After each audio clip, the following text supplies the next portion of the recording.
hello everyone, and welcome to another episode of the TFTuesday Podcast. My name is Zill. It's great to have you back again this week.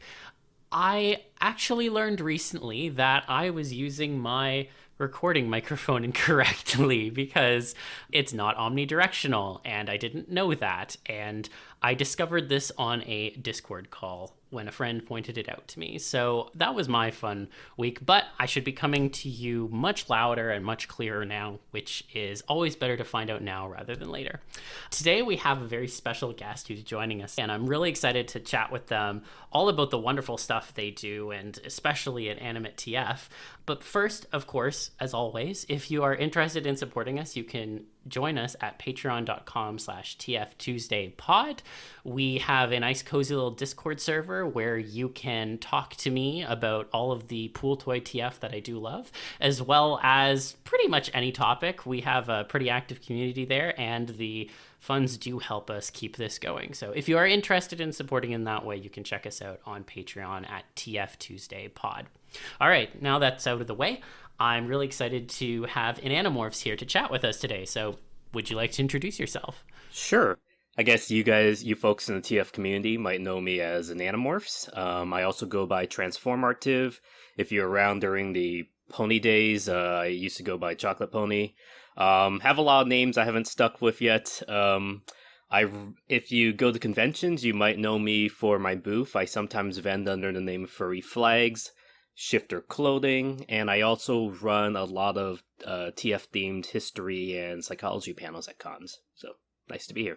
Yeah, it's great to have you. And honestly, I'm really glad that I was able to get our schedules to align, because I know how busy you are with all of the conventions that you get to go to. And I kind of wanted to start off there because, you've had a lot of experience going to conventions and vending at conventions specifically, which is definitely a subset of the convention experience that I feel like a lot of people don't have a good understanding of. So I was curious if you'd be interested in telling us a little more about what's that been like and what kind of got you into the kind of vending space in the first place. Sure, yeah. I guess for some of you who might not know, I also am the founder and I run the Convention History Project. So I've been tracking the history of conventions, not just the furry cons, but the early sci-fi cons, anime cons, pony cons, Trek cons, all that fun stuff. So I've been involved. So conventions have been a big part of my life for definitely the last 10 years, because I think I started doing this full-time in 2013. So it's been 10 years. I'm originally from California. I went to Baltimore for university. I was studying genetic biology at Johns Hopkins University. Hopkins is just a few miles away from the Baltimore Convention Center, and so I was able to, have a chance to attend some of the largest cons in the countries at that time. Large on the East Coast, like Otakon, which I think held the reins for being one of the top 10 anime cons in the country.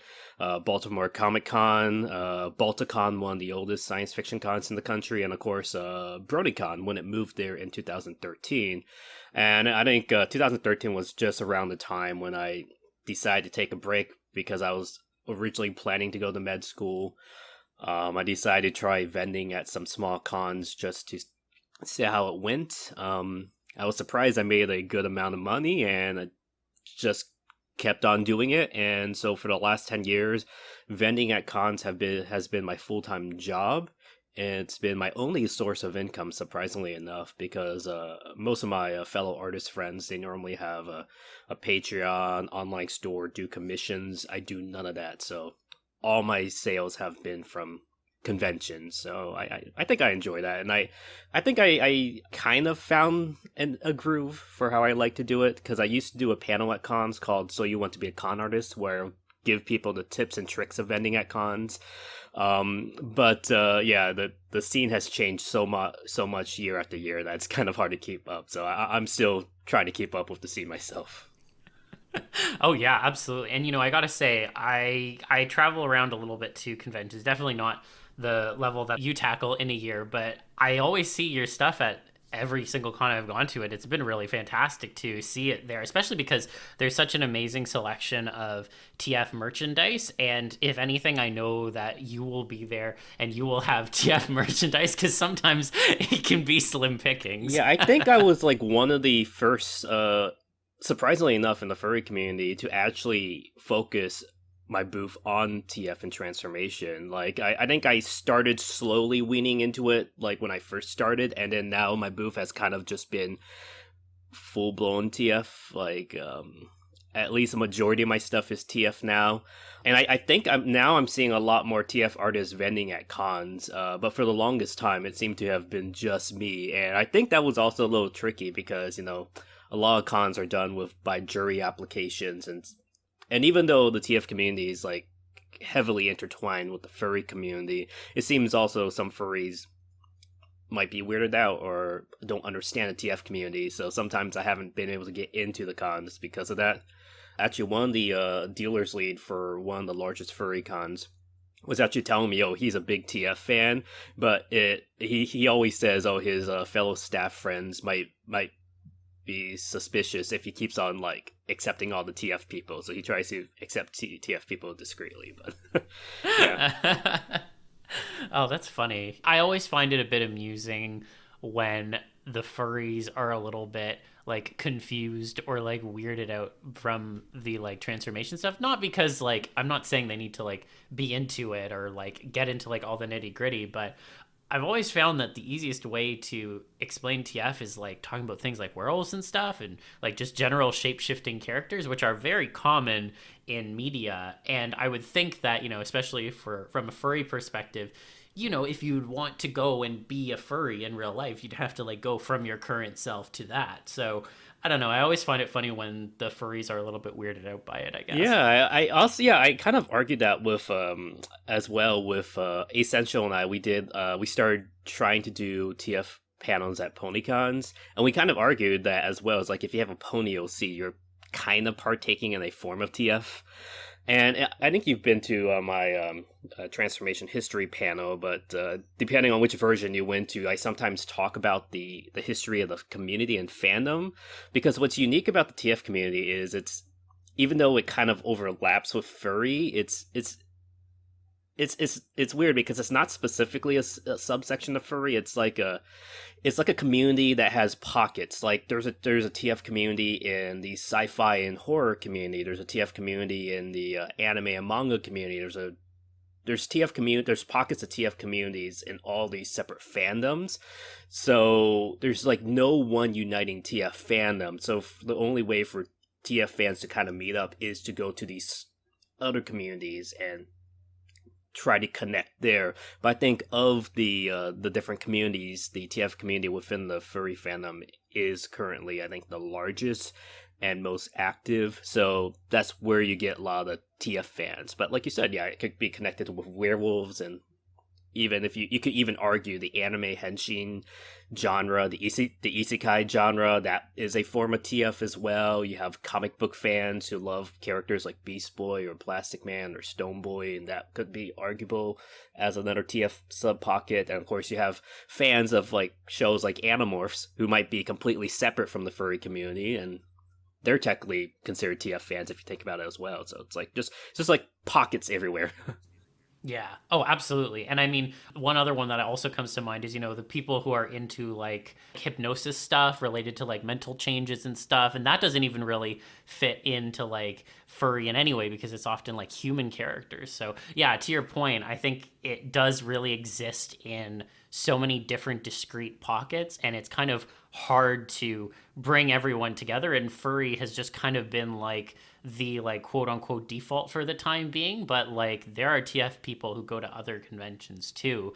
We just don't necessarily hear about them as much because in the furry kind of community we're almost cordoned off in a way from them. Oh yeah, like I do, like I said, vending at cons is my full-time job, so I do about 20 to 30 cons a year, and so half of them are furries because there's not 30 furry cons in the country, but so half are furry cons and the other half is a mix of anime, comics, sci-fi, and pony cons. And yeah, the pocket is smaller there. But recently, like I said, I started to do some TF panels at PonyCons. I did a TF panel at some anime cons recently. I'm trying to start doing them at science fiction cons. But there is some pockets community, but they tackle on completely different stuff, which I find interesting. But yeah, I don't know if there's going to be some type of wider theme to everything we're talking about today.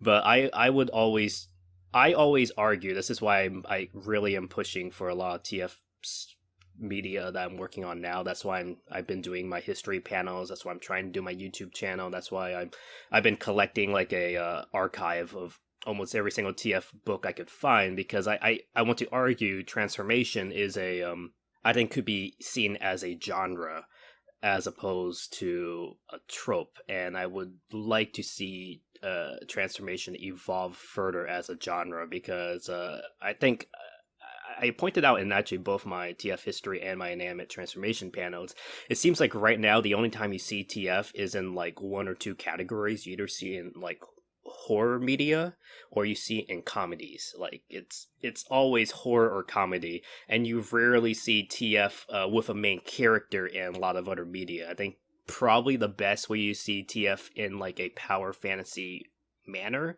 is in the fantasy genre and the comic book genre, but oftentimes those characters who can shapeshift are always secondary characters and are not the main focus. So I really want to push for more stories that could branch outside of that and don't focus on the werewolves or canines, because it seems like if it's a horror, it's a horror TF comic or a media, it's always werewolves. If it's a comedy TF story, it's always a boy turns into a dog, and it's like, no, you could do more than this. You know, like Alan Moore was saying, comics can do more than just superheroes, and I think TF could do way more than just werewolves or comedy. Yeah. Oh, absolutely. And, you've mentioned the panels. I think it would be great to kind of get into that. There's a few different panels that you've run, not only just the conventions I've gone to, but I've seen you run them at, almost all the conventions you go to.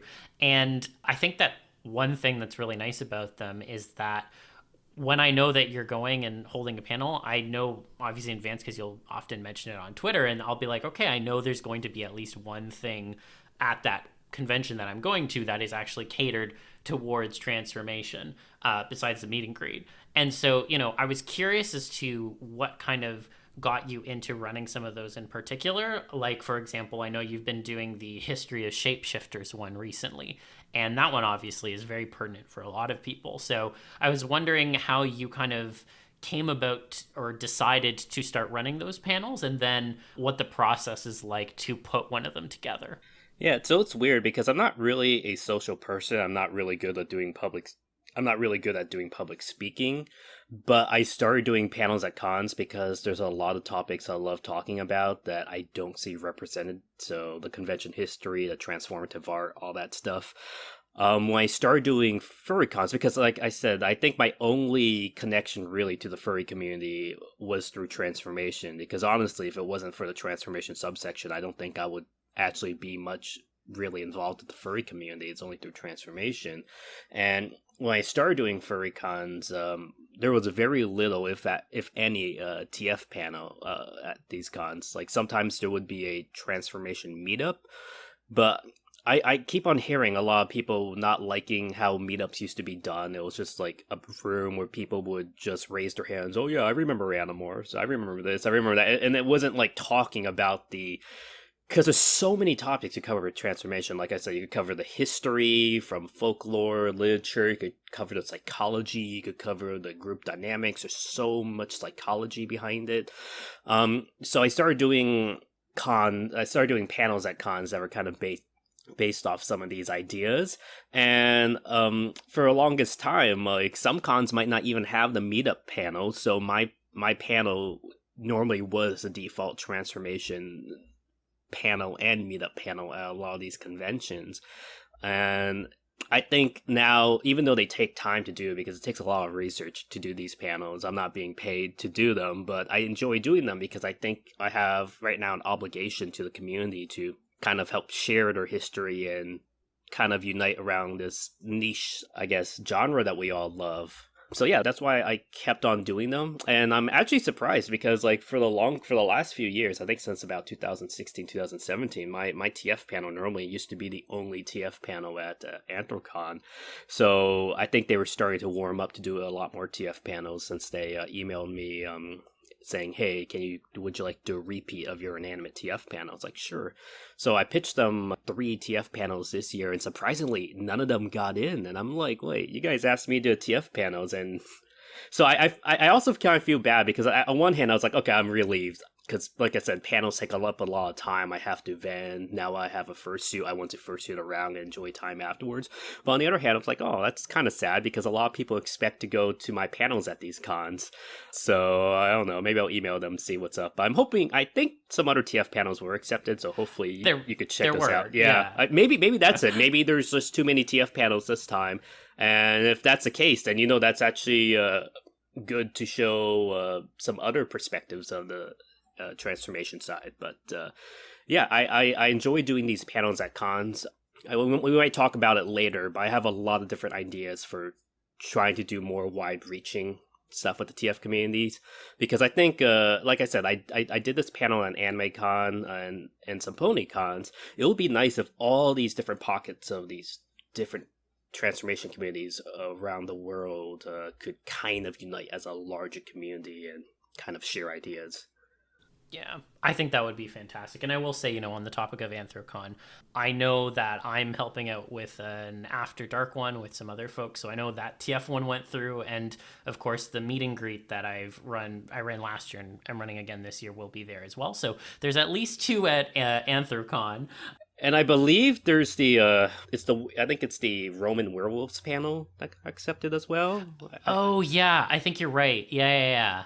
I heard about that one getting accepted too. So, there are other ones that are going to be there. I mean, I submitted the TFTuesday Podcast live and that got rejected, but I've got the other 2, so I'm not going to complain too much. But, I will say there has definitely been an increase in how many TF panels are being accepted.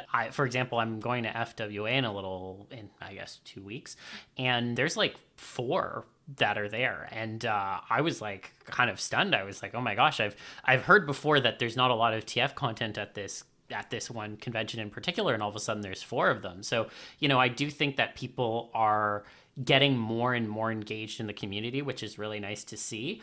And I think, at least when it comes to the meet and greets, to your point before, I know how they were before. I lived through that at the start of when I started going to conventions. And I think that not just the ones that Four and I run, but like even at other ones where we're not there, people are starting to run them, I think, in a different way. And I think it's really good to see a more interactive format for people to interact with. Because at the end of the day, we all want to make connections and meet people at these conventions. And sitting in a room and just raising your hand is not the best way to actually build those kinds of social connections. But I know for sure that the conventions where you have gone to do your panels, those are definitely more tuned towards people actually connecting with each other and really getting to engage with a lot of like in-depth research that I think people haven't thought about. And I think in particular, the Inanimate TF is one I'll call out, one of the panels that you've done, because I know a lot of people going into it, there's people at furry conventions, maybe they don't have a lot of TF panels to go to, but they're like, oh, this one's TF, I'll go into it. And I feel like that one in particular, I've heard a lot of people actually come out of it and they're like, wow, I like learned something. Maybe I'm still not really into Inanimate TF, but I feel like I've really learned something about what the drive is behind that kind of change. And so I was curious, have you kind of heard that feedback too? And what kind of things did you work to incorporate in that one to make it as broadly appealing as possible? Yeah, the Inanimate TF stuff, that one is it's definitely a very, very niche topic, and I think I'm definitely more into the Inanimate TF side than the animal, though I love both equally. I think that panel was a little bit risky to do because I didn't know the attitudes behind it, and it's funny because I wish I was still in university when I started thinking up all these ideas, because a lot of these topics I'm covering would be really fun to write as like a senior thesis or dissertation.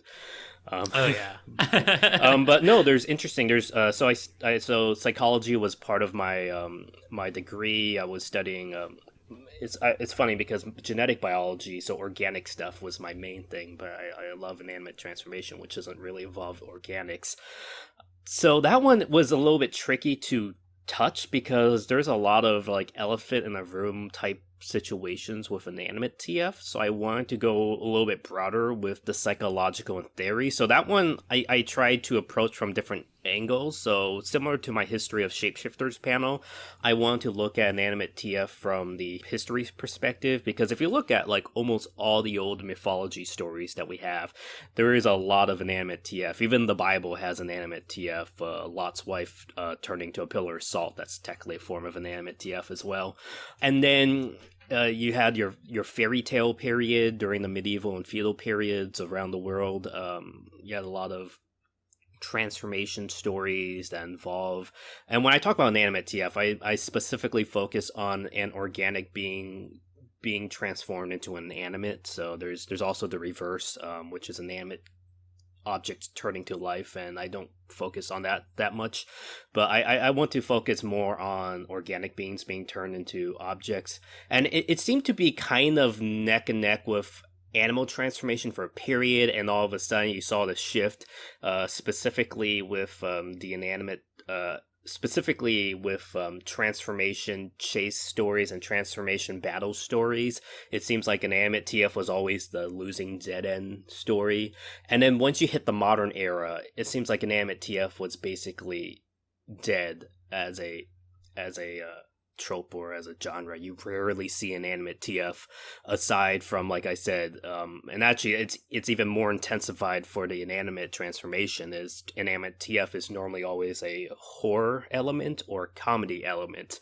So you have your horror elements like I have no mouth and I must scream, your Twilight Zones where people get turned to mannequins, and then you have your comedy elements like your Stoneboy, your Turbo Teens, and even more recently Pickle Rick.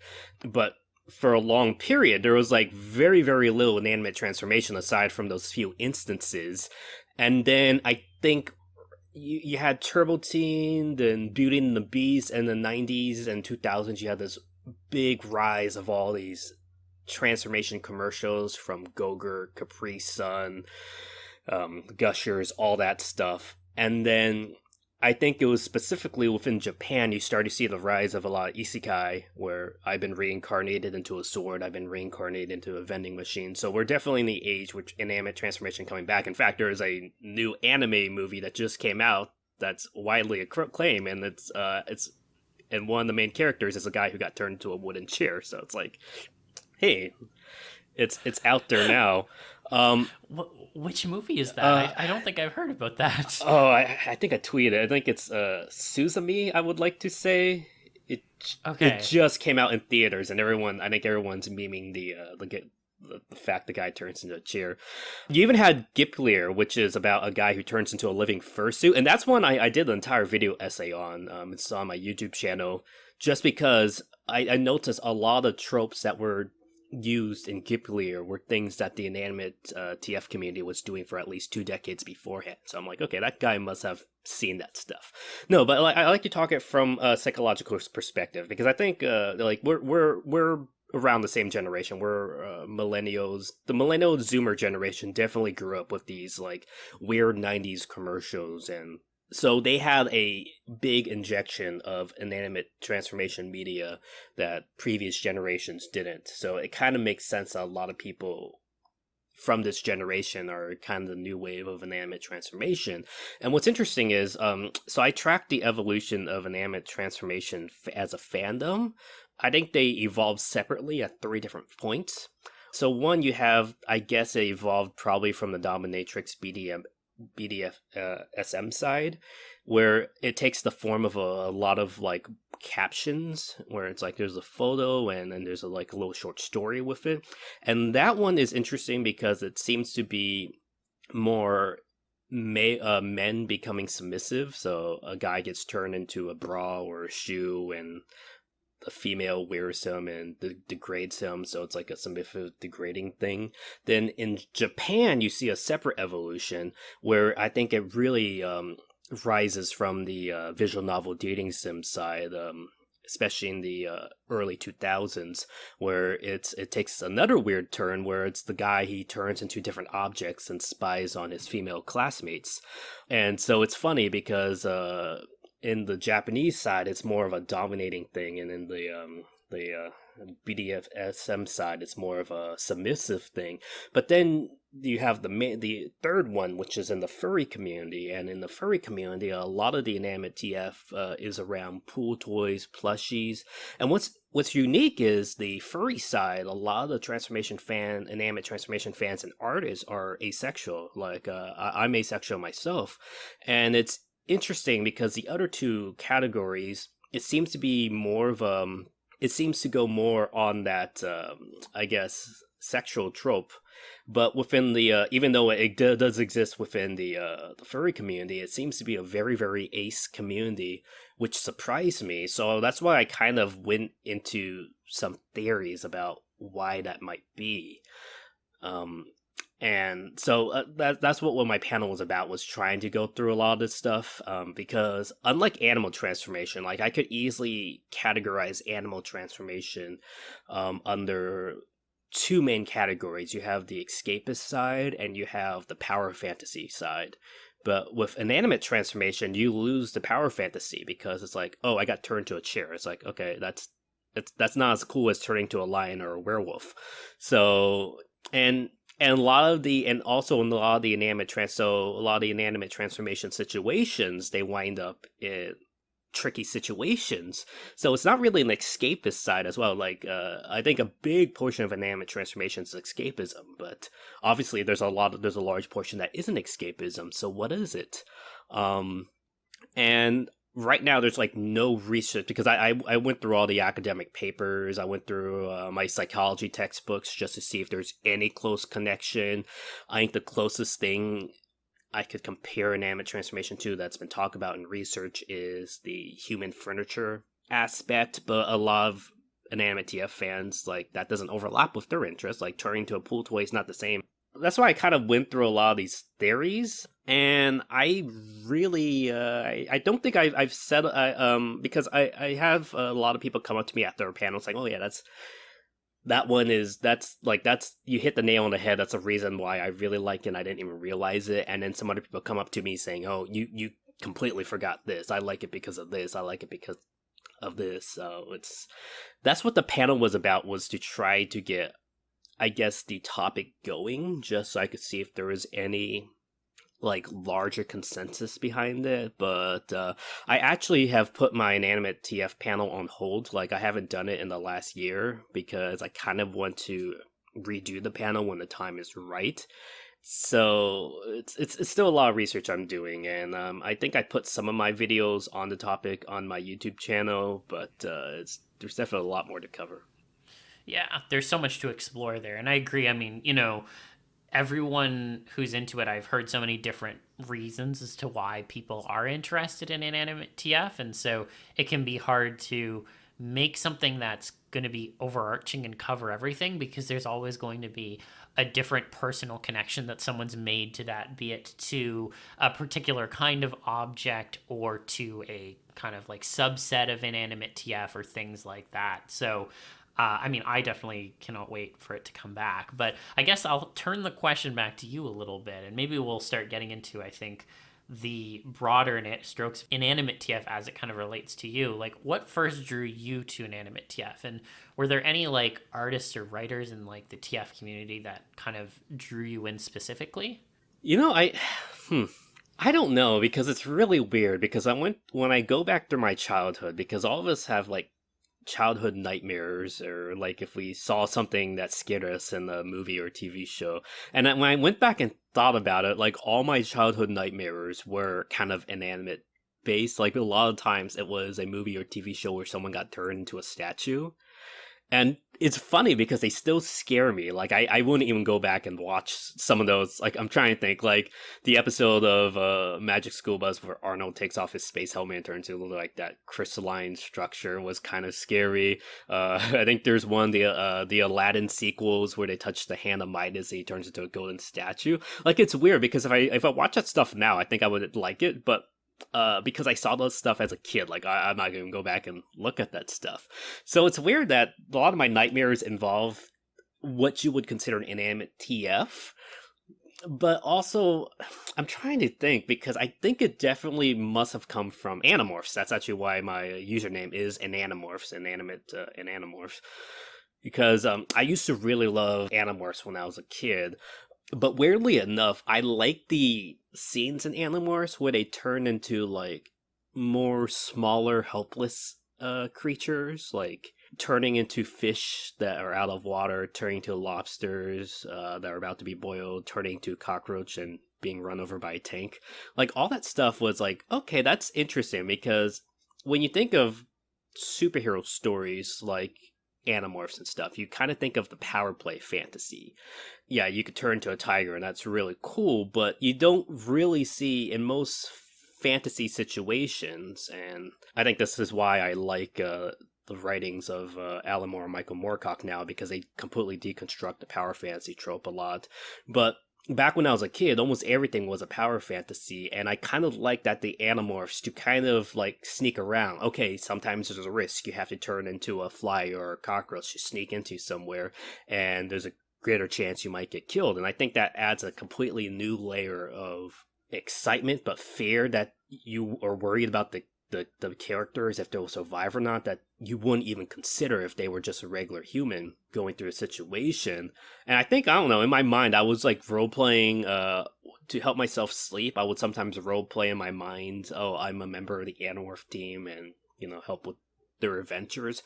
And I think just one night I just had a weird idea. It's like, what if I turn into oh, they're fishing right now and they need help catching fish. What if I turn into a fishing hook? Or it's like, oh, we need to download this file from the Yerk drive. And it's like, oh, what if I turned into a USB drive? Like, I started thinking of like weird things that would be, and then I realized, wait, in Animorphs there's a 2-hour time limit. So let's say I turn into a CD and they use me as a CD to like write the files on me. That means they would also have to quickly transfer the files within the 2-hour period. And I thought, okay, that's an interesting risk I never considered. And it's like, okay, so yeah, it might be fun if you got stuck as an animal, but if you got stuck as an object in this situation, oh, that might be horrifying. So there's a risk of you have to beat this time limit, which intensified even more when you consider that. And I don't know, I think I really kind of started to like that idea and started to play around with that in my mind. And I don't know how I ended up finding some of the art, but I think some of the early artists artwork that I saw that kind of touched on animate transformation. My friend Lance Fox, he used to draw some car transformations. So his Fox Fursona turning to a car, I think that really that's something that I really enjoyed.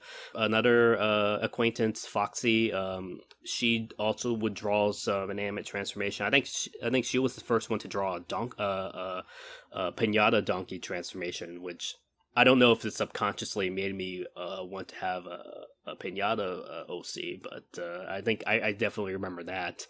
And it's because it seems like most of the inanimate, because like I said, I'm asexual. This is a long before I hit puberty. So luckily I didn't stumble on to not safe for work stuff during that time period. But it seemed like at least most of the cutesy, clean, family friendly inanimate transformation artwork was coming from the furry community. And so that's where I kind of congregated, but I wasn't even really involved in the furry community until I'm really late. I think like probably 2013, 2014 is really when I got started. But even before, I didn't even really know of these art sites. I didn't even know of Fur Affinity and stuff for the longest time. I would just randomly find it in like the Google image search. It's like, okay, that one's cool, and save it. And then I'll just have a flash drive of all these different files I saved. Completely forgot where they came from until I looked back later. It's like, okay, this is where they came from. But yeah. Yeah. It's so funny that you mentioned Lance Fox and Foxy too to me, because those are definitely also the first people I saw doing an animate transformation, and that kind of like turning the gears in my head and being like, that is really interesting. I'm not sure how to process this right now, but we'll come back to it later. In particular, I mean, Foxy's artwork was very influential on myself personally, and I'm just glad that she's still making the stuff that she loves to make. But yeah, it's kind of interesting how it can be kind of introduced in a way that kind of percolates and then feeds into other ideas later. And, to your point around the high number of asexual people in the inanimate fandom, I hadn't really been thinking about that before, but it's true. There are so many when I've met them and chatted with them that the interest is less around the not safe for work stuff and more around just like the kind of interactions that you can have when you are like turned into an object and how that can connect to other people. And so, I think there's also like, there's an element of individual kinds of things having individual draws. Like, for example, people who are really into pool toy TF are into like specific reasons for pool toy TF, and then they might be into turning into a chair or something for a completely different set of reasons. So I was curious if you found there are different allures for different objects and things in your mind. So I think I cover it in my panel. I think there is a version of my panel, and I have the Giplier video essay that I did on my YouTube channel for anyone who are curious to check that out.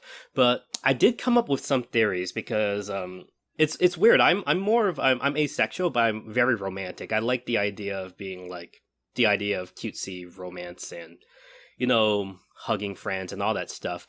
So I think mostly because I think a lot of us, some of us in the inanimate transformation community found it separately from furries, and like I found it separately from furries, but I only got drawn in because that's where most of the content was being produced. But most other people would start in the furry fandom, then make their way to transformation by the way of pool toys, plushies, statues, and fursuit transformations. And yeah, I think for a lot of that stuff, of course, there could be a lot of adult implications and a lot of adult art with that type of transformation. But I think a lot of it is because it's not adult, which makes it work. So, for example, pool toys and plushies are just really, really cute and adorable. So they are like kind of asking to be hugged. But pool toys and plushies, they aren't organic. They don't have reproductive organs. They don't have a biological system, so they don't have any hormones. So when you have a character hugging a pool toy or plushie, for example, it's mostly seen as very, very cute. It doesn't have to be a sexual or an adult take. It could just be nice, clean fun, which I think is it's also because of the entire, I guess, negative misconception that all furries are, adult sexual deviants, that if you draw two cute personas hugging, even if it's meant to be really, really cute, outsiders might take it as, oh, that's weird that you're trying to put your characters in this lewd situation. But it's like, no, it's just two personas hugging. But when you have one of your personas is a pool toy hugging another, then I think that's even one step more removed, because like I said, they don't have any of these biological functions. So the only thing you can really take from that is, oh, they're just cutesy hugging. And I think, like, I'm a little bit on the spectrum. I think some of the inanimate transformation people are also a little bit on the spectrum. Like, a lot of us want to be social. We want to have the friendship. We want to have the camaraderie. But we might have a hard time talking to people. We might, whenever there's a group gathering or a room party, we might just be hanging out in the corner. I think inanimate transformation is a good way to kind of be a metaphor and represent being a literal, chair in the corner. But but then you have the cutesy comics where, okay, someone's turned to a pool toy or a plushie, and then someone says, oh, how cute, goes up and hugs them, and the character's initially grumpy because they don't understand, being hugged or emotional contact. But then once they start enjoying it, it's like, okay, that's kind of nice. And I kind of like that, where you have the mental state. It's like, don't hug me. Oh, okay, that feels nice. Okay, continue hugging me. And like I said, a lot of the characters are begging to be hugged. The pool toys, the plushies, all that stuff. And I think it's just a really, really cute way just to represent a platonic friendship or platonic interaction without some of the overhead that you would get in any other situation. So I don't know. That's one of my theories. I'm not sure if it applies specifically for me, but it's something that I've thought up of many times because, like I said, it's surprising how there's such a large ace representation within the inanimate transformation community.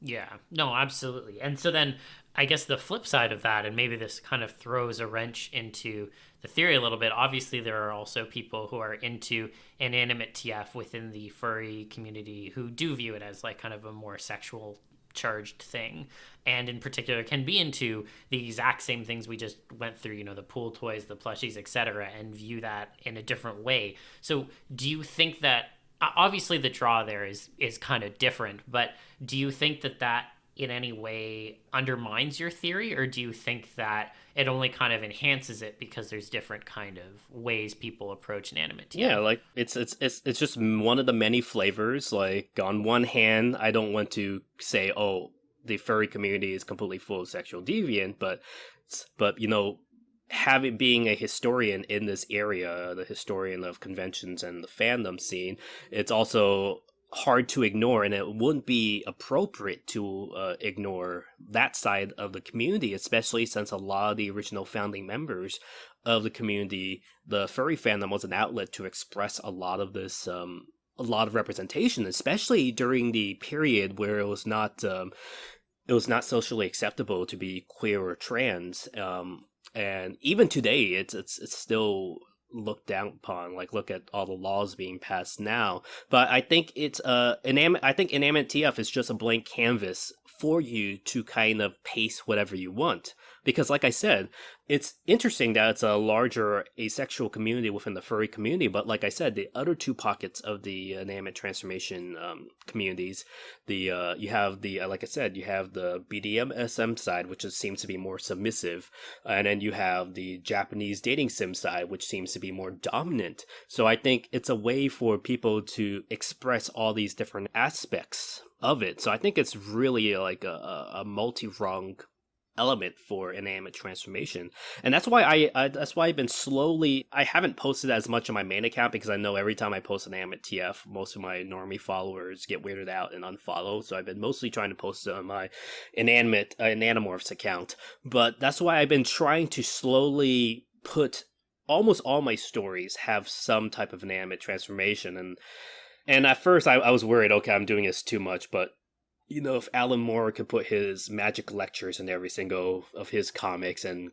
Tarantino could put feet in all his movies, and it's like, okay, I could put an anime transformation in my works. Why not? And I think it's a great way to normalize it because, like I said, aside from being seen as something that could be sexual, most of the mainstream perception of an anime TF is through horror media or through comedy, like Pickle Rick. And I'm like saying, no, just like how shapeshifting could be this wide genre that could cover a bunch of different elements and storytelling narratives, I think an anime TF can also be a much wider genre and cover a bunch of different types of stories. And I really want to normalize it so we could see a wider range of stories that transcend all these different niches that anime transformation have kind of be subcategorized in. So yeah, it definitely, there is a larger element within the adult side. In fact, I think the only inanimate TF stories I've seen published, self-published through Amazon Kindle, have all been adult, and I think most of them were actually written by non-furries. So like I said, it's definitely a larger adult community outside the furry side. But I would love to see a bunch of inanimate transformation stories that don't focus on that, because it's already dominating. Just like it's valid that there's a lot of it, but just like how, okay, we already have enough superhero comics, maybe it's time to have a Western or a space opera comic now. I think it's like, no, now's the right time to have a lot of different type of anime TF stories that could cover a bunch of different genres. Like imagine a detective who could turn to different objects and help spy and help solve the case, or the fantasy story where he's like, okay, it's the isekai, the guy turns to a sword, but he's like a sword in his own right and is able to like battle and fight the monsters. Like there's a lot of interesting ideas you can do with it that I don't see represented. And like I said, it could be a metaphor for a lot of things. Like I said, it could be a metaphor for being asocial, it could be a metaphor for like being maybe closeted, it could be a metaphor for BDSM, a metaphor for hypnosis, a metaphor for being owned, but it could also be a metaphor for a lot of different elements like friendship or depression or loneliness or feeling like you belong. Like there's a lot of different things Inanimate TF could represent. That's why I think it's great there's a wide range of Inanimate. Even though I might not enjoy or might not read all of it or watch all of it, I enjoy that I have a lot of friends who do draw a very diverse range of Inanimate transformation artwork and stories, and it's at least out there in the furry community, and I think it's definitely slowly seeping into mainstream consciousness, especially with Gipulator, I think was a good example about that, but who knows, there's a lot of stuff you can do with that. Yeah, and I think it's good to have that kind of variety because, like you said, if you have a lot of one thing, I mean, to be honest, not everyone will tire of just all of the same thing, but some people will because, as human beings, unfortunately, we do like variety. in most cases, you can't just live off of one thing or only do one thing. Like we all have a myriad of interests and drivers that bring us forward. So I definitely think it's good to have that kind of built-in variety, and I do hope to continue to see that variety when it comes to Inanimate TF. But one thing I'll also kind of touch on, because I feel like this comes up a lot with people who don't really understand the appeal behind Inanimate TF, is what happens when you have an animate transformation, what happens to the mind. There's a lot of people who approach this from a very existential perspective. There's often a discussion around, like, is this the death of the individual? Is there attained sentience? That kind of thing. So I was curious to get your thoughts on what you think about that contrast with the sometimes bad end versus good end when it comes to Inanimate TF content, be it permanent or with some sort of a shape-shifting back kind of element. Yeah, so I think that's a discussion that the transformation community as a whole always has. Like I know every time I do my panel or go to a meetup, there's always the debate between losing your mind completely or keeping your sentience. And I think people say it's a good end or bad end. I don't think we should say good end or bad end, because it's like, someone who might think it's a bad end, another person might think it's a good end. I personally do not.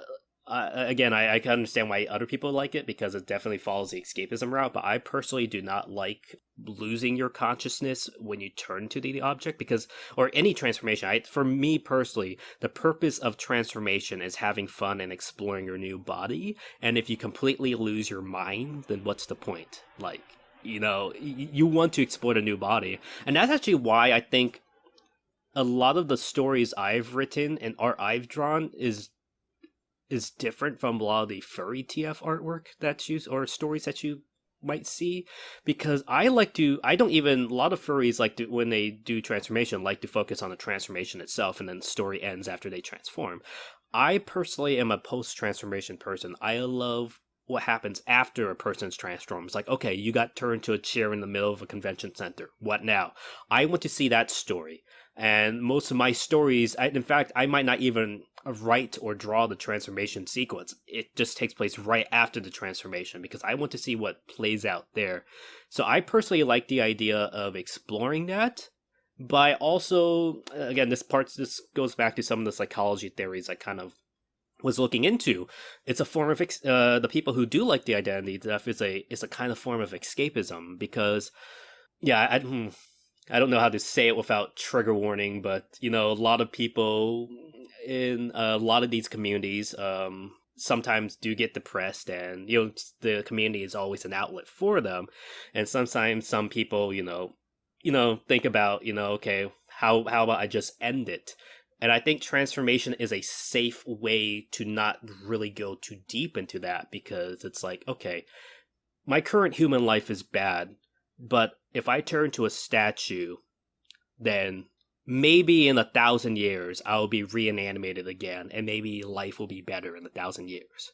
And I think that's where a lot of people that's why a lot of inanimate transformation in the early days also had a big time skip, because it's like, yeah, life sucks. I don't like my current life. So it's like, okay, put life on pause. It's a safe way to put life on pause. And maybe you could turn back into a human in a week. And it's like, okay, I feel much better now. Now I could function again. Or you turn back into a human in like 3,000 years because you're stuck as a statue. And it's like, okay, well, it's a new society. It's a new life for me to live.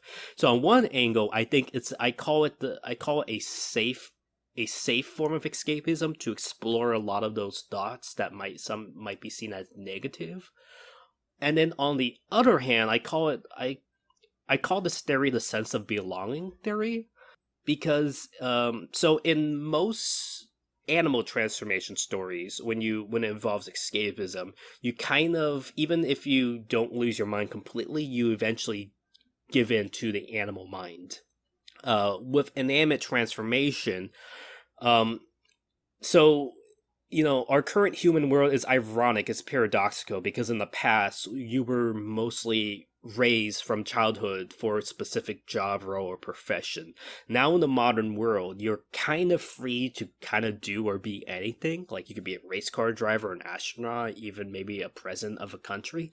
So you have a lot of options for what you want to be. And I think the irony of that is, especially our generations, the millennials, Gen X, the Zoomers, they kind of are in this world where everyone is telling you, okay, yeah, you could choose anything now, but you have to choose. You have to choose your career in high school. You have to figure out what career you want to do when you get to college. And sometimes we study like 8 years for a degree and realize we hate the job. And so the paradox of being free in this modern world to choose any profession or goal or career you want is you might not know what you're good or best at. And I think inanimate transformation solves this in a lot of cases, because if you all of a sudden get turned into a chair really only has one function: to be sat on. And if you fulfill that role, you did your job. If you turn into a car's job is to help the driver get from point A to point B, and once you do that, you fulfill your job. So I think the idea of inanimate transformation from another angle is you are now built for a specific purpose, and now you know what your function is. And I think there's a lot of relief to the acceptance of, okay, I'm just a table, I'm just a bicycle. Okay, life makes sense. It's much simpler, much clearer. So it's kind of similar to giving into the animal mind, but from an object perspective. So that's what I was kind of thinking about when I was doing my research into it.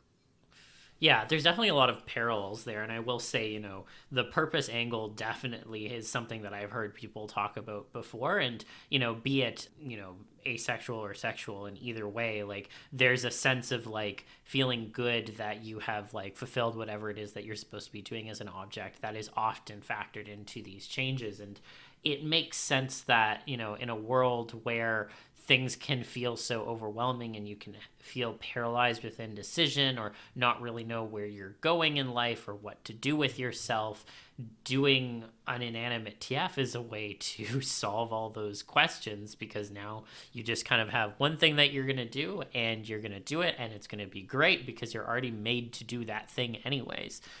There's not really a struggle there. You're just fulfilling that one purpose that's been dictated by the form you're now occupying. So I definitely see that appeal. And I think that it's really interesting that inanimate TF in particular, because so much of it is centered around like the use of something in its new form, it really is heavily related to socially relating to other people. And so I know we talked already about how, for example, people on the spectrum, it's a way to almost be like a social thing now, because you are interacting with people in a way that just is, the boundaries are very clear and it's a kind of a set process. But I was curious if you had any other thoughts on the relationship between inanimate TF fans and becoming an object and the people that then would use them and interact with them socially. I think there's a definitely a very, very cutesy personal element to it. In a lot of art, someone turns into like a shirt, for example, or a hoodie, and they get worn, and that's seen as like something that's nice and comforting. Like you as a hoodie are comforting a friend, or the friend wearing you is comforting you. I think it also like puts you in a place of being helpful or useful, which I really like. It's like, oh, a friend needs a wrench and you turn to a wrench for them, you're being helpful. I like it's an idea I like, of being social and helpful, but without, the human being socially human. Because I think that's kind of the weird thing, is like it's easier sometimes to interact with friends online, and then when you meet them at cons or in person, it's sometimes hard to kind of function. And I think Inanimate transformation is a great way to kind of show that form of social relatability or companionship or helpfulness, but in this, inhuman way, which I like. And that's a lot of stuff I want to explore with. I have a lot of like Inanimate TF comic ideas that are in the back burner that touches a lot of this topic. And that's actually why it's like a little bit tricky for me to do my panel. So, my username TransformARTive covers like the two aspects, the transformation, but also the notion of transformative art. So a lot of my panels and video essays fall under the definition of transformative art. So I'm trying to take what's around and transform it. But it's also tricky because, like, for example, when I do my Inanimate transformation panel, I normally ask people, I always try to ask people to give me art to put in the slides, but sometimes I can't find the right one, so I might have to use another art piece that fits the mold. But even though I would be able to use it under the transformative clause definition because it's an educational topic, I've actually been trying to avoid that lately, which is actually why I've been putting my panel on pause, because I would rather draw the art myself to show it from my angle, to show it's very personal, because at the same time, a lot of this artwork is also personal for the individuals who are being represented in that. And so I think people should be respectful of that element as well. Because there's a lot of like, I think it's a way for us to kind of express ourselves, especially if we're doing it through art, that we can't express in human form.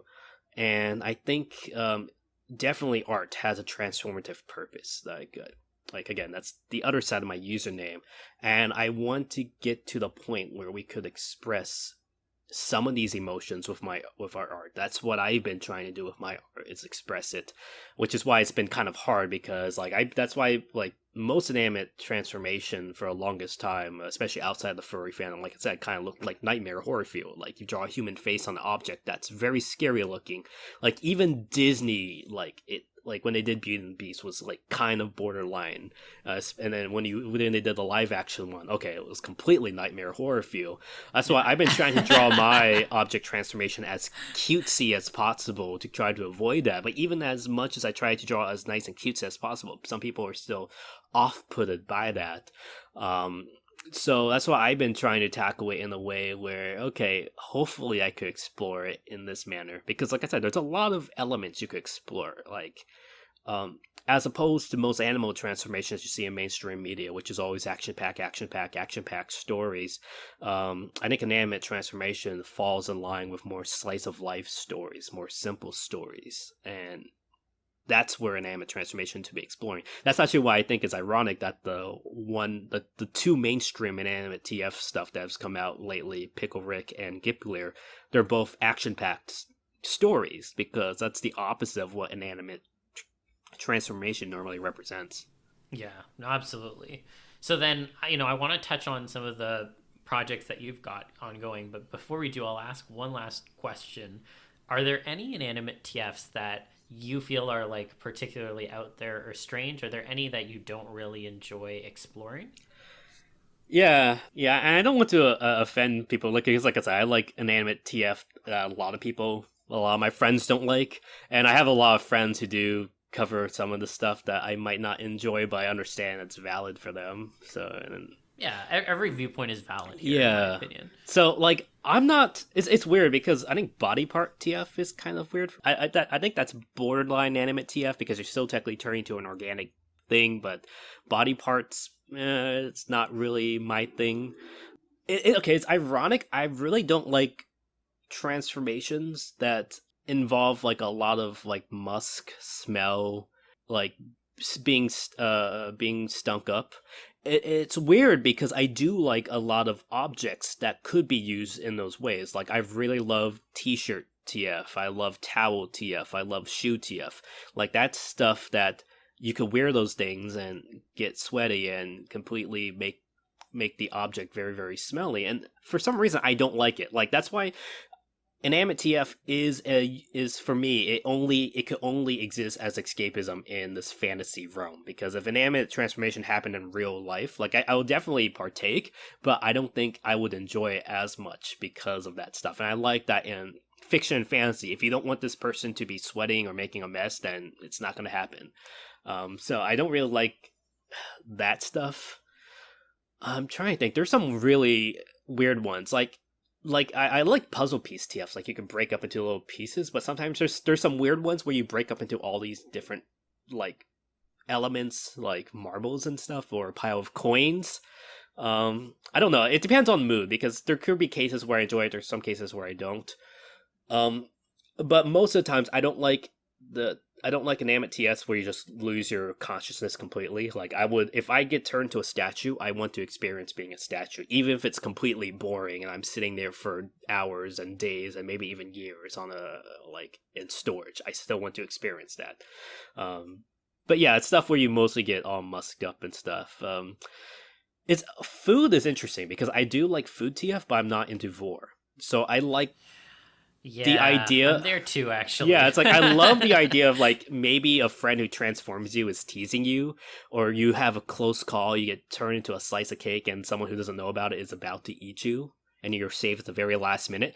So I think inanimate TF for me is, I like it because it adds a new element of risk, which means you have a new type of adventure you can't explore. So I love the risk. You're more vulnerable in a new inanimate form, and now because you're vulnerable, simple everyday situations can now seem like giant fantasy style adventures to you.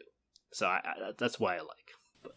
No, that's nice. I like that kind of spin on it. So I think that's a cool way to view it.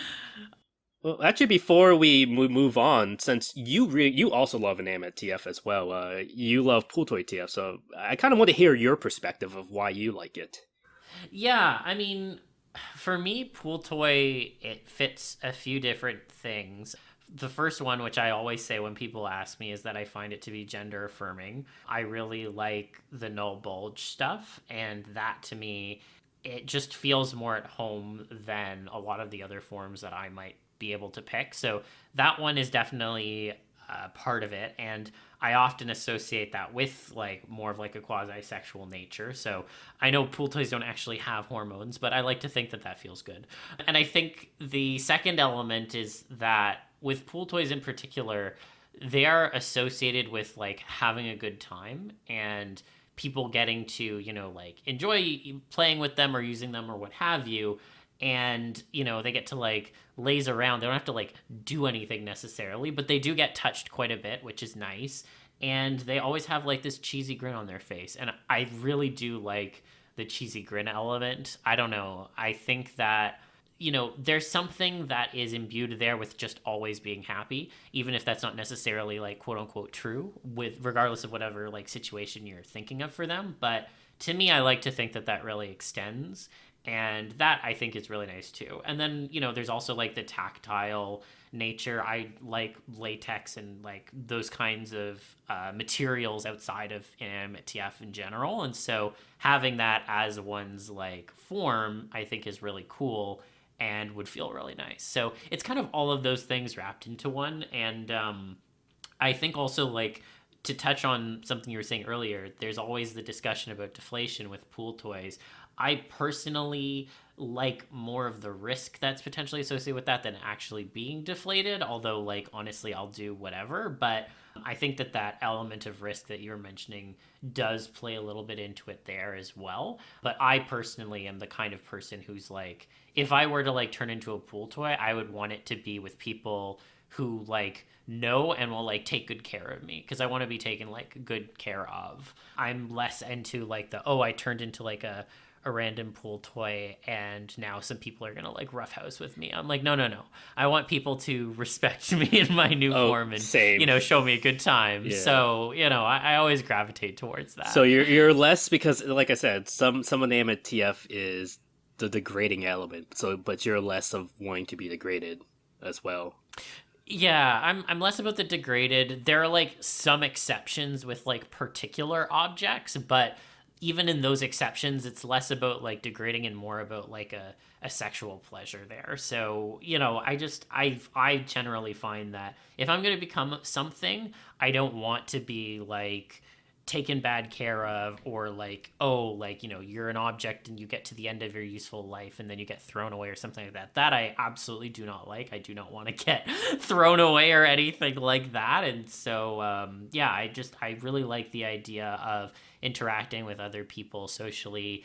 Often either they know or they don't know, but like at least treating the object that I've become with respect. So, and you also mentioned something that I think I should have covered on the gender affirming thing, which I think in retrospect is probably why I like it, because I'm non-binary, and the thing with objects technically don't have a gender. Like there's technically no male chair, no female chair, and I kind of like that aspect as well. So I don't think it was the reason, but in retrospect I could understand why I like Inanimate TF being a non-binary asexual who still wants to have like nice platonic relationships with friends. Like it all makes sense, because like you said, yeah, there's also it also depends on how you're treated as the object. If you're being degraded, that's one thing, but most of the times if you're a cutesy pool toy with a big cute grin, most of the time people just want to take care of you and bring you to parties, and there's some fun element to that.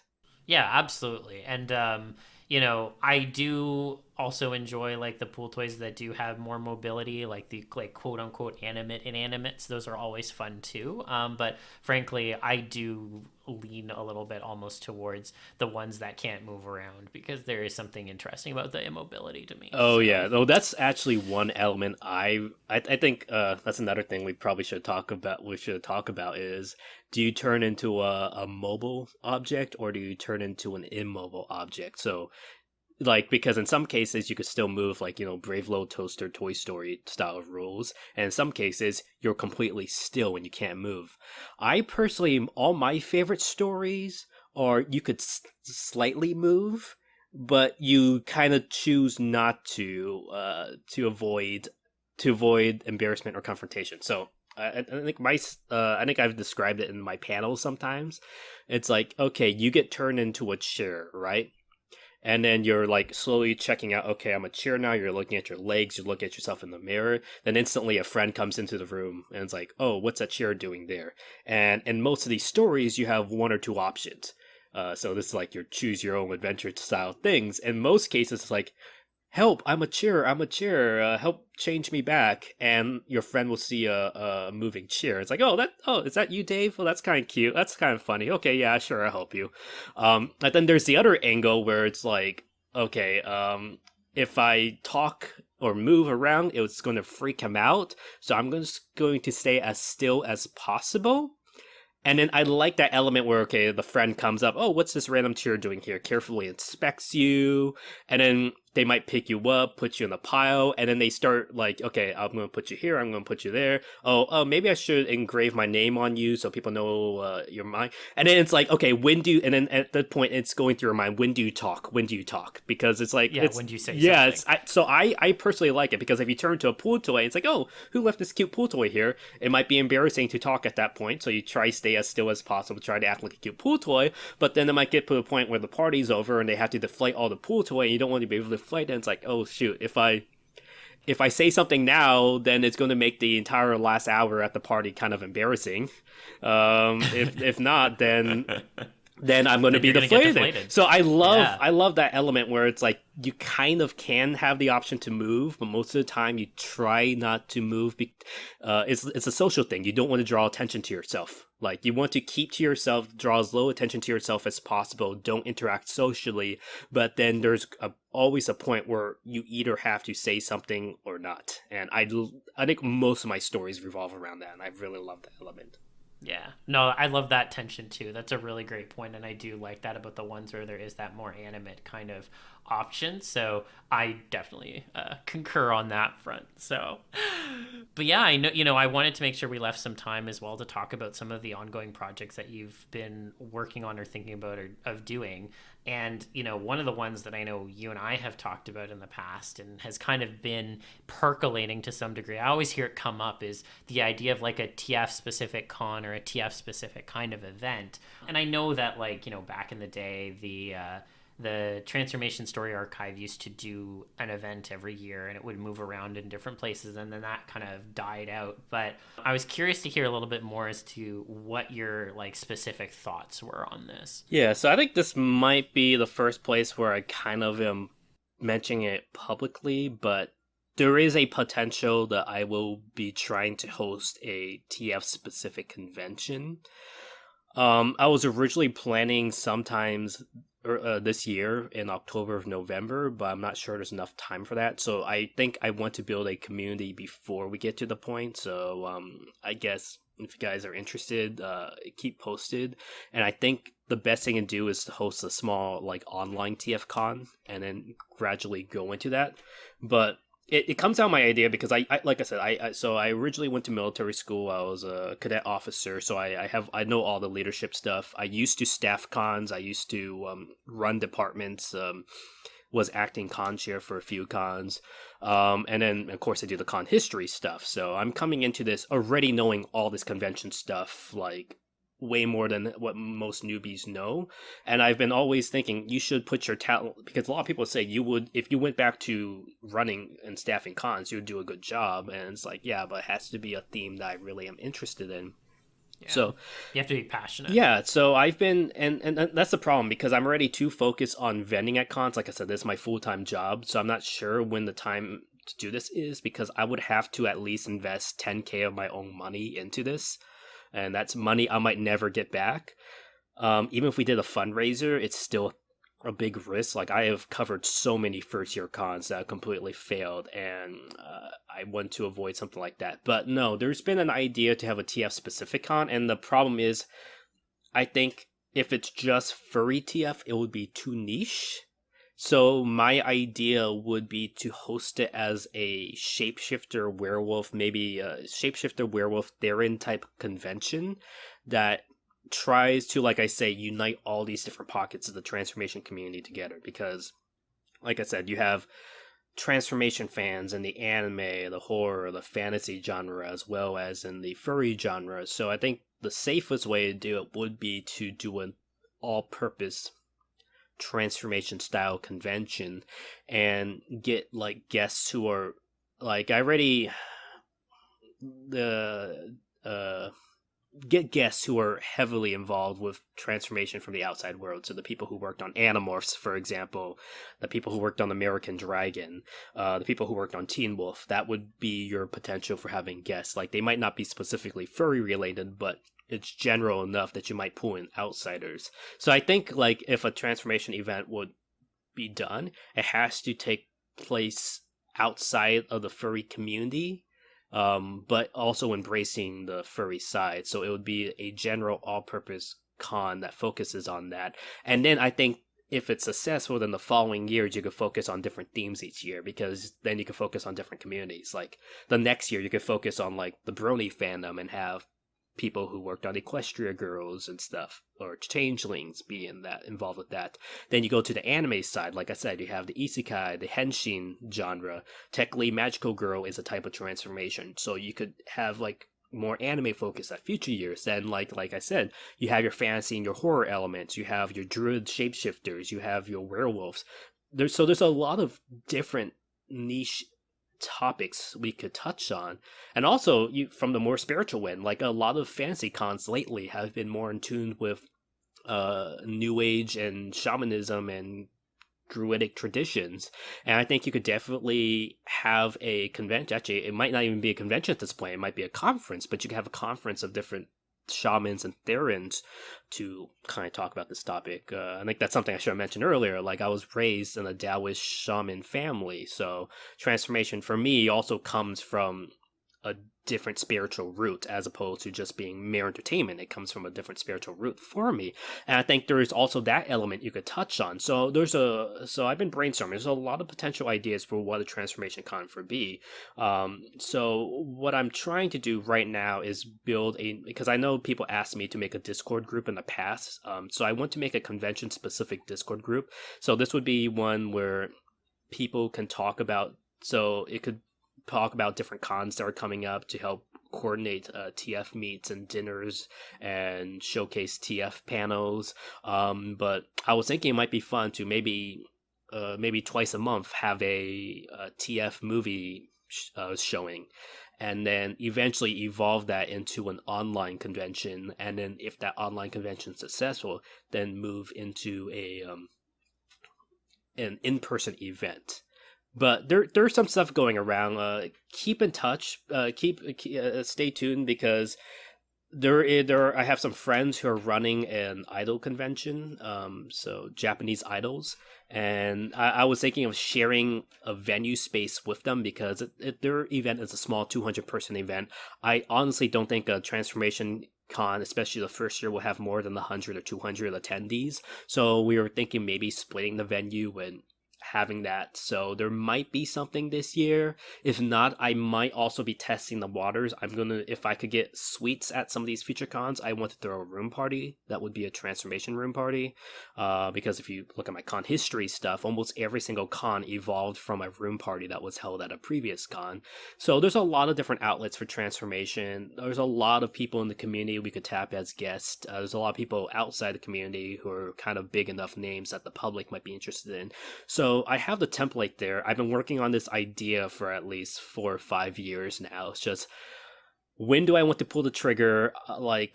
And how much money do I want to risk? Because most of these first year cons will do a GoFundMe or fundraiser or take pre-sales. And if they fail, it makes the backers lose their money. I don't want to risk backers' money. So for me, if I did it, I would be investing my own money. So it's a risk, but the idea is there. I just have to have the right time and the right focus on it. And right now, I have too much projects I'm working on right now. So if there's people who are interested in helping out, if you have previous con experience, let me know. Talk with me. Yeah, I was going to say as well, it's easier than ever these days to host something online with, VR chat or Neos or Chillout VR or any of these other platforms. And, the funny thing I'll say is that I know of already meetups that happen in VR chat and in Neos where people have already organized groups to have weekly TF meetups and stuff like that. So I definitely feel like there's an opportunity there if you wanted to do it online for the first year to do it. We've seen many conventions, particularly during the pandemic, do an online version. So it's definitely possible. And I mean, hey, I am all for an in-person TF con too. So if that comes through, that would be awesome. And I think there's a lot of people who would be interested in that. It's really just a matter of when it happens. So I guess then if people are interested, they should reach out to you on Twitter. Yep, definitely. I already have a solid team, because the people who are doing the Idol convention, they also helped founded the first virtual con of the pandemic lockdown. Ponyfest Online was the first online con during the pandemic, and that's become the template of almost every single online con now. And definitely, I think they're interested and want to be involved, because they are they're not involved with the furry side of the TF community, but they're also big TF fans as well. So if I ever pull the trigger, I know there's a strong team behind it. Almost every department would be run by someone who was previously a conjure of at least a few thousand attendee convention. So there would be a strong team behind it. I'm even thinking AV team would be strong, because most of the friends who run AV at the Pony and Furry cons are also Transformation fans. So I'm it would be a very, very strong staff. I don't think actually staffing would be the problem. I think, the main thing would be interest. How much can we get from the furry side, and how much can we get from the public side? Because thinking from the perspective as a vendor like myself, I don't think such a con will be worth it for me to vend there, because even though I have a concentration of people, the amount of attendees would probably be so small, I might not even break even. So how are we going to attract vendors to come to these cons knowing they might lose out? But at least help build a solid foundation. And also, I think there's a lot of different areas that haven't been tapped that furry cons kind of avoid. Like, there's a lot of fantasy writers who write TF stories, like, oh, you've been turned to a dragon or you've been turned to a unicorn. Like, that might be great to invite a lot of those people there to do it. And then also there's another element that furry cons don't have. Like, I think in some of the larger cons it's called a celebrity zoo, but you have a row of people of like B-list, C-list celebrities who starred in like old TV shows or movies, and you could easily get a lot of people who were like in some old werewolf movie or TV show do signings. Like, I think there's a lot of elements, but it's like I'm not sure. At least for the first year, there'll be a big enough attendance to make it worth it for the potential. But so if we did do it, it would be basically what's called in the convention scene a relaxicon. So relaxicon focuses less on programming, musical events, or vendors, and focuses more on the gathering aspect. So I'm thinking it might be a relaxicon. I even had an idea, because I live in Orlando, so I only live like 15 minutes away from Megaplex. I had an idea of maybe just even seeing if I could book a separate meeting or ballroom in the same venue as Megaplex and just have like a mini TF specific room for TF fans just to gather. So I mean, there's a lot of ideas. It just really depends on cons, because I think it kind of work as like a small room. It could work as a room party before going up to the size, but I don't know. It's just one of the many ideas I want to focus on. So And the location is obviously the big question as well. Like, where are you going to hold it, right? So obviously, I mean, you know, you'd probably have to pick somewhere that you could actually like manage if you were going to do it. But there's always a question of like, yeah, what would be the ideal spot? So I was actually, because most of my friends who used to run conventions are in Seattle. And right now there's really no major furry con in Seattle. So I'm thinking that might be the area to do it, especially since the current convention that's kind of overlapping with furries have kind of, I think some of them have alienated the local Seattle furry scene there. So since all my friends are already in Seattle and you already have people who are longing for a traditional furry con there, that might be a potential area. Seattle has some really, really good venues by SeaTech. San Jose is another traditional area that a lot of the major cons have come from. Like, most cons could trace their evolution to a room party at a San Jose convention. So that's where Further Confusion's held. That's where PogCon is held. So San Jose is another potential area I was looking into. Maybe even close by the San Francisco airport. Burlingame is where BabsCon is held. I think that venue might be great for Transformation Con. Or like I said, Orlando. I live in Orlando now. There's a bunch of different venues here in Orlando which might be fun, and it would work because it's right by the Disney theme parks. And as you know, Disney has been, you know, the center of a lot of transformation media. So That's true. It'll be a perfect overlap. So I mean, I've already been looking at different venues. The only issue is because there's been such a big rise of furry cons lately, I don't want it to really overlap with any furry con. So it's picking the time's going to be hard. Yeah. My original idea was to hold it maybe in October or maybe around Halloween, so you could kind of keep the werewolf theme going, like, because I think the natural way to do it is to do it through the route of werewolves.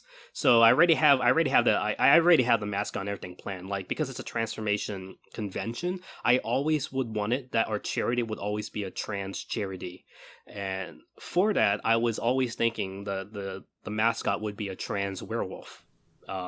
I like that. Yeah, so I have a cute idea of a werewolf wearing maybe a binder or with top surgery. I think that might be a cute mascot. But I was thinking if I did hold the event, I think October would probably be the best time for it because it would tap into that werewolf market. And my friends who are doing their idol convention, they normally hold it around October and November. So maybe if we could partner up, that might work. That could work, yeah. No, that makes sense. I do want to give you some more time for the other projects you want to mention, so maybe we can quickly hit on them. I know you've been working potentially on an anthology or a magazine. Yeah, so I guess it's very similar to the the TF convention scene idea. There's a lot of different ideas we could draw from the science fiction and fantasy community, which I haven't seen, as even though the furry community has come from that angle, I haven't seen the TF community really touch on some of these elements. So I've had some ideas because, like I said, my purpose is two routes. TransformARTive means I want to make transformative art and transformation art. And from the transformative angle, I want to build a larger community to make TF a more public identity. So I've had some ideas. So right now I've been working on a few TF comics. If you see my webcomic, What If Bitch, it's about a mouse and snake shapeshifter. But I've been trying to work on a bunch of different ones that could be more accepting to public audiences. So I've been working on my shapeshifter school idea. That's one I've been trying to kind of build a new identity around. But I think one thing that science fiction does really well is they're really good with doing short story anthologies and zines. And I think there is a chance, because there's so many talented TF writers out there, that we could build, if not a monthly, maybe twice a year, an anthology zine that collects some of the best TF stories already out there, but also opens the floor for new writers to submit new stories for that. So that's an idea I had. And then from the comic book perspective, I think a comic anthology. I already tested this out back, I think, in 2017. I did a small comics anthology that collected a bunch of artwork from different TF artists. I think that would be a way to do it. So doing maybe short 4-page comics and collecting it all into a some type of anthology would be a great way to get more TF comics out there. I know there's a lot of good comics out there that use TF to represent, anxiety or affirming relationships, all that stuff that could be easily collected. And I think TF as a theme is very, very artsy as well. So I don't know, maybe if there's enough good comics, we could even submit it for like an Eisner or Harvey Award. So that would be pretty cool. Yeah, that's another idea I have. And connecting with the story and zine idea, most new zines, like if you think of ones like Clark's World, Escape Pod, and Candy Magazine, most of the science fiction story anthologies also have an accompanying podcast. I know you have your podcast here, and it's funny because you started this podcast right around the same time I was wanting to do my podcast. But I think one story that, and I think you're doing a good job. That's just why it's like I don't need to do it. That's why I don't need to do it. But most of them have an accompanying podcast that read the stories. So I think that might be fun, is to have release these short stories as a zine, but also have a podcast where we pay like some talented TF voice actors to just read out the stories. And that's a great way to get involved as well. I have to say, it's so funny you mention that, because I have played around with that idea before myself, of like, what if I like read out TF stories as like a tier on Patreon, or just like an additional little extra thing or something like that. So it's funny you mentioned that, because that idea has definitely crossed my mind before, and as someone who has done voice acting, it's a very fun thing to do. But also to your point of, I think just doing the anthology, it's such a cool idea to me. And the one thing I want to mention is it gives me very strong TSA vibes, because I know they initially kind of started out as like an email serve, and I think it would be fantastic to have the return of something like that, because I think it's just been sorely missing from the community for a long time. I think TSAs where a lot of people got their start with transformation stories, and I think we need something to fill that void. And I think taking the science fiction route is a great way to do it, because so that's why if you notice, like anything involving the word TF or shifter as a domain name has kind of been taken up recently, is because I've been just spending my own money to buy them just in case. But I'm thinking wanting one large parent company that focuses on TF media, and then you subdivide it into a story anthology, a story podcast, a comic anthology, and then the fourth rung, and even the convention could be under this umbrella, but I think the fourth rung would be nonfiction articles. So having articles written from, like, for example, I'm a geneticist, so maybe from the genetics perspective of maybe what can you do with transformation, or like I said, I've been doing research into the history of transformation and folklore. So having like articles about history, folklore, psychology, maybe even having therins and people who are interested from this side from another angle, having write articles for that might be a fun magazine. So having a nonfiction magazine that collects all these different elements.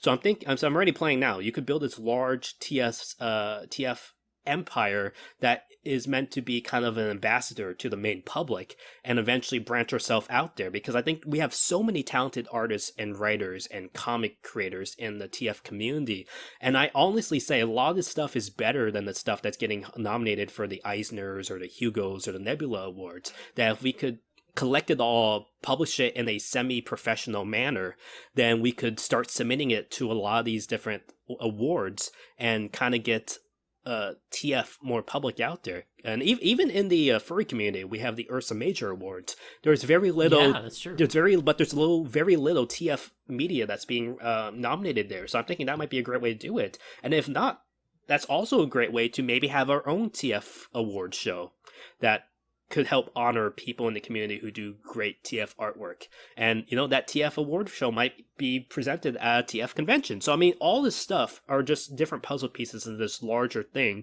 But like I said, I'm a single person. I have so many ideas and projects I want to work on that if someone wants to help with this, like, the potential is there. We just need the manpower, so... Yeah. No, that's always the struggle. It's always finding people who are willing to do some of like the groundwork to get this stuff off the floor. But I think a lot of it is really worthwhile and it has a lot of potential. So I am hoping that people would show interest and take you up on some of that. I did want to leave time for the audience questions because we do have 3, and I think we've answered some of them to some degree already, but we'll go through all of them regardless. So the first question we have is from Skylar J, and Skylar J asks, let's say you can turn into any creature you want for a week, but the catch is that your size would be the opposite of what's generally associated with the species relative to a human. So you could choose to become a giant rat, or you could become a small elephant or something like that. With that in mind, what would you turn into and why?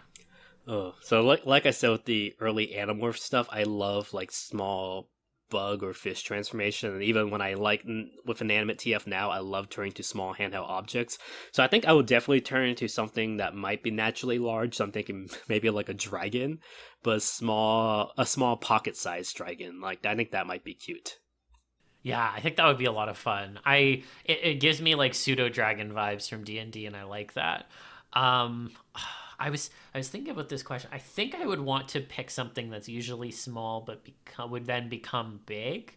But I think I would probably want to pick something that would have a bit of shock value. So I was kind of thinking like I could go cockroach or like ant and then be like a giant one. And I feel like that would be like really funny and also might scare some people. Like, would you be a Kafka-sized cockroach that could fit in a bed, or a giant kaiju-sized cockroach? Giant. Okay.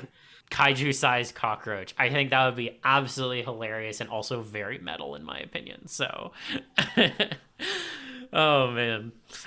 So then the next question we have is from Leon the Kitty Cat, and Leon asks, what does Inanimate TF usually represent in folklore, and what is its purpose in that context? So I know this is a very specific question for you, I think. Yeah, so I think I covered it a little bit in my TF history panels, but normally in most folklore, Inanimate transformation, if it's done to a human, is normally done as a curse. So the gods, demigods, or fairies cursing a human. So you get turned to a statue, pillar, saw, get turned to a tree. That's normally a common element. It's a curse, so it will technically be the bad end in most cases. And then there's another interesting element where it comes from the side of the trickster gods. So you have your raven, coyote, Maui, Loki, who would sometimes turn to inanimate objects to kind of disguise themselves among the gods or the humans. And so I think there's a trickster devious element to object transformation if it's willingly done. And I think that's the interesting thing. If it's done to you, it's normally a curse. But if you could willingly do it, then it's kind of like a trickster type superpower. So that's how it's normally represented. And then you have the more modern most contemporary era. So you have the yokai period, where yokai used to be really, really big right before the Industrial Revolution. And yokai they're supposed to be objects that were beloved or mistreated for over 100 years, and they gained sentience.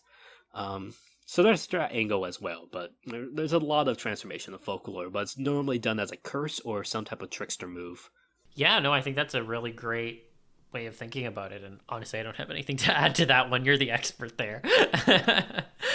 And then the third question I have is from Vanessa Dementa. And Vanessa asks, if you could boil down what inanimate TF means to you on a personal level, how would you describe it? And I know you've already kind of answered this, so I don't know if there's something specific you want to add here. I would say it's risky escapism, because if you've seen any of my other panels on the opposite side of transformation, the transformative art side, I heavily am inspired by the writings of Alan Moore and Michael Moorcock, and they often argue against the notion of escapism in fiction. Like, they would argue complete escapism might not be healthy for the mind. So what I like about Inanimate TF from that angle is, yes, it's a form of escapism, but you might turn to a pool toy in the middle of a desert with a bunch of cactuses, or you might turn to a towel in a locker room. So there's a lot of risk.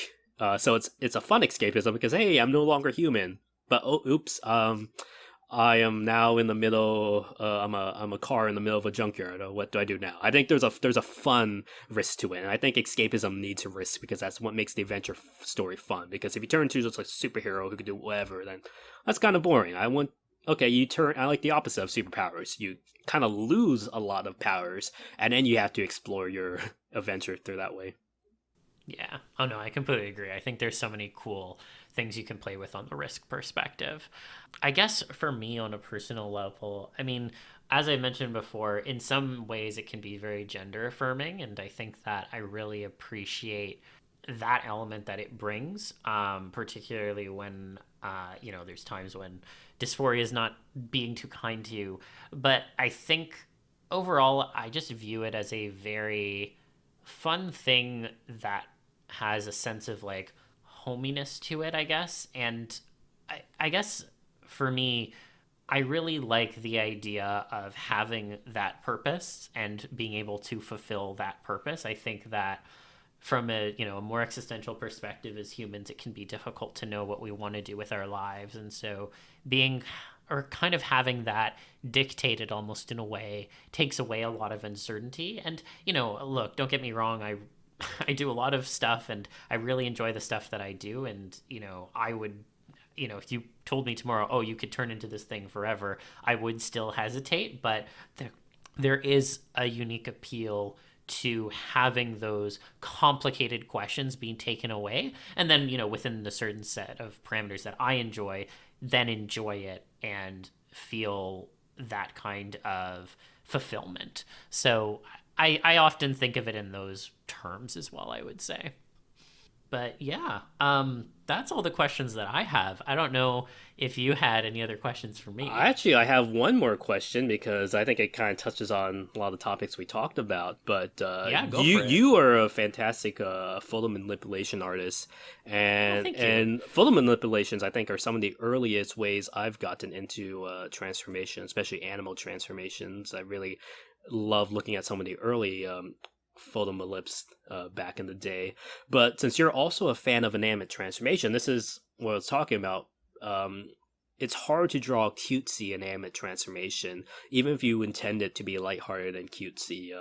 It kind of could have an uncanny valley feeling to it, and I think more for photo manipulations, because you're using real human faces, it's even harder than me drawing the cartoony way. So how have you tried to do like photo manipulations of inanimate TFs, and have you found any ways to kind of make it work? Yeah, so there's like two different ways I've at least personally approached this. So I'll talk about them separately. So the first one is the kind where it's very like ASFR focused, or like basically focused on like people turning into like statues or mannequins or like sex toys. Those ones where it is like basically still human but you're giving it kind of a different material, or maybe you're changing some like key things. That one I have done an untold amount of. The fun fact that you'll learn here is that I have a DeviantArt, and it is Zalepo backwards. It's Opaliz. And if you go there, you will see there is a shit ton of both muscle morphs and also statue and mannequin TFs. And I did that for like a long time, kind of as I was like going through a lull for animal TF, to be honest. And so I just did that as kind of a separate thing. So I've done a lot of that. Now, when we think about the actual more traditional kind of objects and transformation around that, it's definitely a lot harder, as you've kind of alluded to. And when I have tried to do it, oftentimes what I have done is I have focused on specific objects that have like a structure to them. And so what I mean by that is like things like chairs or things like tables, things like that, where, you have like hard edges and things like that. I have definitely tried to do those before with like some degree of success, but the caveat there is it's very focused on like mimicking the shape and maybe doing something with the texture, but the face in particular in those ones I've always left mostly unchanged. And so that can be a level of uncanny for a lot of people. It's one that I have found appeals to me, but it doesn't necessarily fit into the box of like cutesy. A lot of people would look at those and probably say, oh, that's horrifying, hence why they're not readily available online. But, for me, there is a unique appeal there to seeing someone reformed into like a specific shape. So I have done that. In terms of like the more like quote unquote like final objects, I've definitely done less of those. But the one thing I will say around that, when it comes to those kinds of changes when you're doing it from a photo manipulation perspective, is one of the easiest things you can do is you can take like the outline of the face and put it on the object and like play with the transparency, and you can be like, that's a object TF. Like, it was originally a person because there's like the like fragment of a face there, but it's kind of fading away, and like, maybe you do it so well it's almost like the folds of the clothes, and maybe you're just misseeing or something. I've definitely dabbled at. I will admit I've done that before as well, and I think, like I said, even outside the furry community, you see that as the most common type of photo manipulation for an animate TF, just putting the face transparent on an object. Have you tried pull toy TF in that form? Oh yeah, no. So pull toy TF, that's the one thing I will say. I've done quite a number of those, and those ones are publicly available. So if you want to check out my gallery, you can.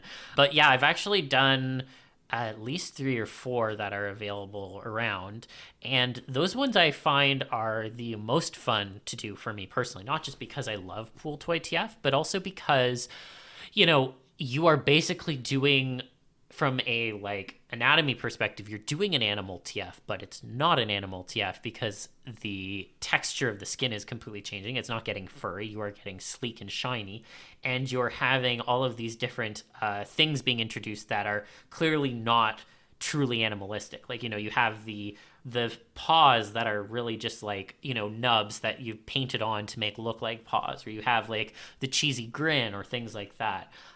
I find that to be incredibly engaging to do. I really enjoy them. And I've been fortunate enough that I've actually worked with Moonlight Drive before and adapted some of his pool toy pictures into photo manips. So if you check out my gallery, the ones that are there are based off of some of his pictures. And the thing that I just really enjoy about them is the fact that it is that kind of unification of inanimate and animal TF. And it kind of brings everything together in a way that I think is visually appealing for the average person. Obviously, like most like normies would be like, that's horrifying, but like it doesn't look uncanny in the way that I often see inanimate TF look uncanny, and so that is really like pleasing to the mind for me, at least. And I think that's also the gateway. Like I said, most of the gateways from the normal furries to inanimate transformations normally through pool toys and plushies, because like you said, you have that connection to the animal shape still. Yeah, exactly. And I really love that. And again, I mean, I joke that I'm pool toy Jesus, but like I really do love pool toy TF. And it always makes me happy when more people get into it. So Where did that name come from? Just curious. I don't want to keep this going longer, but I definitely want to hear this. No, it's funny. Someone coined that. Is it because you're the first to do pool toys, or? No, it wasn't because I'm definitely not the first one to do pool toys, but the joke was, and I'm forgetting right now who exactly it was, so I do apologize, but basically someone coined that term to me because I was so adamant about talking about pool toy TF and being like, this is why it's really good. And so the joke was that I'm spreading the good word, basically, of pool toy TF. And so someone is like, so you're pool toy Jesus, basically. And I was like, that's hilarious. I'm going to run with that. So it's just kind of stuck since then. And that's kind of where it came from. But I really do love pool toy TF. And I do think everyone should give it a fair shake, because I genuinely think it is one of the most fun kinds of transformation around. So, well, that's another comic idea I would recommend for people to keep out for. I have it's called Lifesaver. It's a shonen style comic I'm working on that's about a kid who has the power to turn into a pool toy. So yeah, it's a Stegosaurus or yep, something, right? A Stegosaurus pool toy. Yeah. Yep. So that's something I'm interested in, and I'm playing around with that power play. Everyone else gets cool superpowers. He gets to turn into a pool toy. So, like I said, adds a completely new dynamic to the adventure story when you're more vulnerable. Yeah. Well, I think he got the best shake. Definitely, so. Easily. Well, thank you so much for spending this time with me. I've really enjoyed chatting with you. If people are looking for you online, where can they find you? So my main, I guess, normie account is TransformARTive. So it's transformative, but with art in the middle. So TransformARTive. And you can find me on that on Twitter and YouTube. And YouTube is where I am posting some video essays on the topic of transformation, as well as some of the panels I've previously recorded. If you want to look more for my Inanimate transformation, you can find me at Inanimorphs. And Inanimorphs is normally what I go by at conventions. So if you see Inanimorphs at a con, that's where my booth will be. So those are two places to check it out. And if hopefully in the future, I already have the domain Shifter Comics, but most of my future transformation comics will be done under the Shifter Comics domain, shiftercomics.com. Fantastic. Well, thank you so much again, and thank you so much to everyone for listening to the podcast. I hope you had as much fun listening as we did recording it. Again, if you are interested in supporting us, you can always check out patreon.com/TFTuesdayPod. And in the meantime, I hope that everyone has a fantastic week. I hope that you take a little bit of time for yourself this weekend and week. You've earned it. Keep a positive attitude, keep an open mind, and stay TFy. And we'll see you all back here again next week. Bye for now.